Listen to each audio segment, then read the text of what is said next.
Hello everyone, I welcome you all to SER Smart English with Rahul.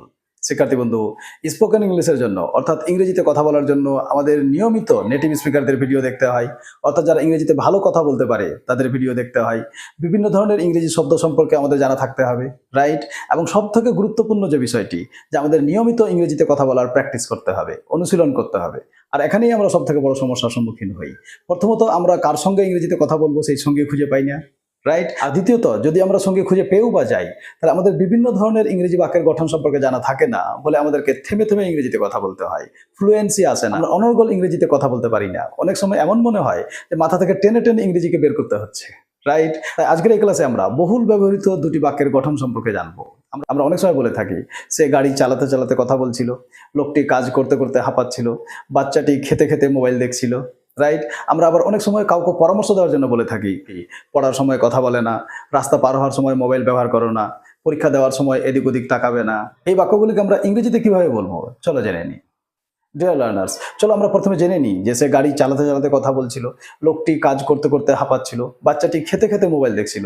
এই বাক্যগুলিকে আমরা ইংরেজিতে কিভাবে ট্রান্সলেট করব? লক্ষ্য করো, প্রতিটি বাক্যে একটি ক্রিয়াকে দুবার রিপিট করা হয়েছে, দুবার পুনরাবৃত্তি করা হয়েছে, রাইট? গাড়ি চালাতে চালাতে, কাজ করতে করতে, খেতে খেতে, তাই কি না? তাহলে আমাদের মনে রাখতে হবে যে এই বাক্যগুলিকে ইংরেজিতে অনুবাদ করার সময় আগে মূল বাক্যটিকে অনুবাদ করতে হবে, মূল বাক্যটির ট্রান্সলেশন করতে হবে, তারপরে হোয়াইল ব্যবহার করতে হবে, এবং তারপর যে ক্রিয়াটিকে দুবার ব্যবহার করা হয়েছে, ওই যে কাজ করতে করতে, গাড়ি চালাতে চালাতে, ওই ক্রিয়াটির সঙ্গে আইএনজি যুক্ত করে হোয়াইলের পরে ব্যবহার করতে হবে। তাহলে চলো এই স্ট্রাকচার অনুসারে আমরা কয়েকটি ট্রান্সলেশন করে দেখি, রাইট? লক্ষ্য করো, প্রথমে সে গাড়ি চালাতে চালাতে কথা বলছিল। তাহলে এখানে মূল বাক্য কোনটি? সে কথা বলছিল, রাইট? তাহলে সে কথা বলছিল, প্রথমে আমরা এই অংশটির ট্রান্সলেশন করব। তাহলে হি ওয়াজ টকিং, কন্টিনিউয়াস টেন্স, এটা যেহেতু কাজটা চলমান অবস্থায় ছিল, আর আমরা জানি যে কোনো কাজ চলমান অবস্থায় থাকলে সেটা কন্টিনিউয়াস টেন্স হবে। আর যদি কন্টিনিউয়াস টেন্স হয় তাহলে ভার্ব বি প্লাস ভিআইএনজি ব্যবহার করতে হয়। ভার্ব বি অর্থাৎ অ্যামিজার ওয়াজ ওয়্যার, অর্থাৎ প্রথমে কর্তা মানে সাবজেক্ট, তারপরে প্রেজেন্ট কন্টিনিউয়াস হলে অ্যামিজার, পাস্ট কন্টিনিউয়াস হলে ওয়াজ ওয়্যার, আর তারপরে যেটাই ক্রিয়া থাকবে তার সঙ্গে আইএনজি যুক্ত করতে হবে। তাহলে সে কথা বলছিল, এটা অতীতের ঘটনা, রাইট? তাহলে হি ওয়াজ টকিং, তারপরে হোয়াইল। আচ্ছা, কখন কথা বলছিল? গাড়ি চালাতে চালাতে। তাহলে গাড়ি চালানো মিনস কি? ড্রাইভ। তাহলে আমরা ড্রাইভের সঙ্গে আইএনজি লাগিয়ে দিব। তাহলে হি ওয়াজ টকিং হোয়াইল ড্রাইভিং বা হোয়াইল ড্রাইভিং দ্য কার। বোঝা গেল? নেক্সট এক্সাম্পল লক্ষ্য করো, লোকটি কাজ করতে করতে হাঁপাচ্ছিল। এখানে মূল বাক্য কোনটি? লোকটি হাঁপাচ্ছিল। আচ্ছা, হাঁপানোর ইংলিশ কি? গ্যাসপ, GASP, গ্যাসপ মানে হাঁপানো। তাহলে আমরা বলতে পারি দ্য ম্যান ওয়াজ গাসপিং বা the man was breathing heavily while. আচ্ছা, কখন হাঁপাচ্ছিল? কাজ করতে করতে। কাজ করার ইংলিশ ওয়ার্ক, তার সঙ্গে আইএনজি লাগাতে হবে, রাইট? তাহলে the man was gasping while working বা the man was breathing heavily while working. Clear? আচ্ছা, বাচ্চাটি খেতে খেতে মোবাইল দেখছিল। The baby was watching mobile, কখন? খেতে খেতে। তাহলে হোয়াইল ইটিং। বোঝা গেল? 100%। চলো আরো কয়েকটা এক্সাম্পল লক্ষ্য করি। রিয়া হাঁটতে হাঁটতে আমার সঙ্গে কথা বলছিল। তাহলে Riya was talking to me, কখন? হাঁটতে হাঁটতে। তাহলে হোয়াইল ওয়াকিং। ওয়াক মানে হাঁটা। আর আমাদের জানা থাকতে হবে, কোনো শব্দে যদি KMF থাকে এবং তার আগে যদি এল থাকে, তাহলে সাধারণত সেই এলটা সাইলেন্ট হয়ে যায়, উচ্চারণ হয় না। তাহলে ওয়াকিং, ওয়ালকিং না আবার, রাইট? এদিকেও ধ্যান রাখতে হবে। আরো এক্সাম্পল লক্ষ্য করো, মা রান্না করতে করতে আমাকে পড়াচ্ছে। আচ্ছা, এবার লক্ষ্য করো, পড়াচ্ছে মানে এটা প্রেজেন্টের ঘটনা, প্রেজেন্ট কন্টিনিউয়াস। তাহলে এখানে মূল বাক্য কোনটি? মা আমাকে পড়াচ্ছে, রাইট? তাহলে মাদার ইজ টিচিং মি, এখানে ইজ ব্যবহার করলাম যেহেতু এটা প্রেজেন্ট টেন্সের ঘটনা, বর্তমানের ঘটনা। ক্লিয়ার? তাহলে মাদার ইজ টিচিং মি, কখন পড়াচ্ছে আমাকে? রান্না করতে করতে। তাহলে while cooking. I hope you got the point.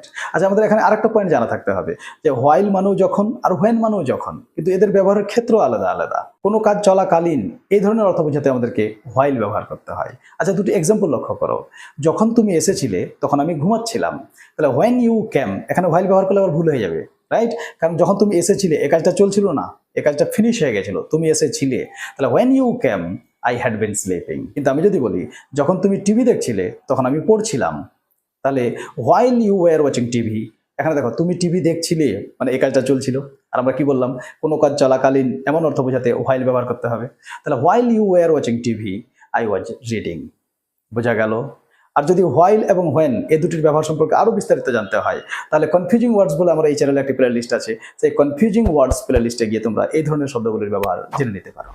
Right, চলো এবার আমরা দ্বিতীয় স্ট্রাকচারে আসি। দ্বিতীয় স্ট্রাকচারে কি বলছিলাম, যে কাউকে পরামর্শ দেওয়ার জন্য বা কাউকে আদেশ দেওয়ার জন্য আমরা অনেক সময় বলে থাকি পড়ার সময় কথা বলো না, রাস্তা পার হওয়ার সময় মোবাইল ব্যবহার করো না। তাহলে এই ধরনের বাক্যগুলিকে যদি আমরা ইংরেজিতে ট্রান্সলেট করি তাহলে কোন স্ট্রাকচার মেনে চলবো? রাইট, এই ধরনের বাক্যগুলিকে ইংরেজিতে অনুবাদ করার জন্য আমাদের প্রথমে ডোন্ট ব্যবহার করতে হবে। যেহেতু আমরা নিষেধ করছি, তাহলে আদেশমূলক বাক্য যদি নাবাচক হয়, নিষেধ করা হয়, তাহলে ওই ক্ষেত্রে ডু নট বা ডোন্ট ব্যবহার করতে হয়। যেহেতু এটা স্পোকেন ইংলিশ ক্লাস, তাহলে আমরা ডু নট নয় ডোন্ট ব্যবহার করব। এটা বলতেও সুবিধা আর এটা শ্রুতিমধুর। তাহলে আমরা কি বলছিলাম, যে প্রথমে ডোন্ট, তারপরে ভার্ব ওয়ান, তারপরে যদি প্রয়োজন হয় তাহলে আরো অন্যান্য শব্দ ব্যবহার করব, তারপরে হোয়াইল প্লাস ভিআইএনজি। তাহলে চলো কয়েকটি এক্সাম্পল দেখে নিই। পড়ার সময় কথা বলো না বা পড়তে পড়তে কথা বলো না, তাহলে আমরা এই বাক্যটির ইংরেজি অনুবাদ কিভাবে করতে পারি? এখানে মূল বাক্য কোনটি? কথা বলো না। তাহলে ডোন্ট টক কখন? পড়তে পড়তে বা পড়ার সময়, তাহলে হোয়াইল রিডিং। তাহলে ডোন্ট টক হোয়াইল রিডিং, পড়ার সময় কথা বলো না। রাইট, রাস্তা পার হওয়ার সময় মোবাইল ব্যবহার করো না, মূল বাক্য কোনটি? মোবাইল ব্যবহার করো না। তাহলে ডোন্ট ইউজ মোবাইল কখন? রাস্তা পার হওয়ার সময়, তাহলে হোয়াইল ক্রসিং দ্য রোড। তাহলে don't use mobile while crossing the road. Clear? পরীক্ষা দেওয়ার সময় এদিক ওদিক তাকাবে না, তাহলে মূল বাক্য কোনটি? এদিক ওদিক তাকাবে না। তাহলে don't look around while taking the exam. তাহলে এদিক ওদিক তাকাবে না এর ইংরেজি কি হবে? Don't look around. আচ্ছা, কখন? পরীক্ষা দেওয়ার সময়, তাহলে হোয়াইল টেকিং দ্য এক্সাম। আর আমাদের মনে রাখতে হবে যে পরীক্ষা দেওয়া এর ইংলিশ হচ্ছে টেক এক্সাম, আর পরীক্ষা নেওয়া এর ইংলিশ হচ্ছে গিভ এক্সাম। ইয়েস, এখানে আবার তোমরা পাজল হয়ে যাও না, এখানে দেওয়া অর্থে টেক আর নেওয়া অর্থে গিভ। ক্লিয়ার? নেক্সট এক্সাম্পল লক্ষ্য করো, খাওয়ার সময় মোবাইল দেখো না, তাহলে don't watch mobile while eating. গাড়ি চালানোর সময় কথা বলো না, ডোন্ট টক হোয়াইল ড্রাইভিং। বোঝা গেল? 100% ভালো লাগছে? যদি ভালো লেগে থাকে তাহলে ভিডিওটিকে লাইক করো, বন্ধু বান্ধবদের সঙ্গে ভিডিওটিকে শেয়ার করো, তারাও এই বিষয়গুলি জানুক।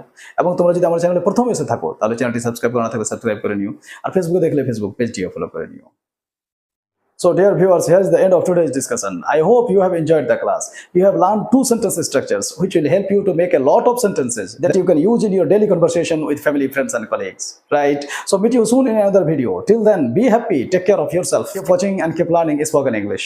Happy learning.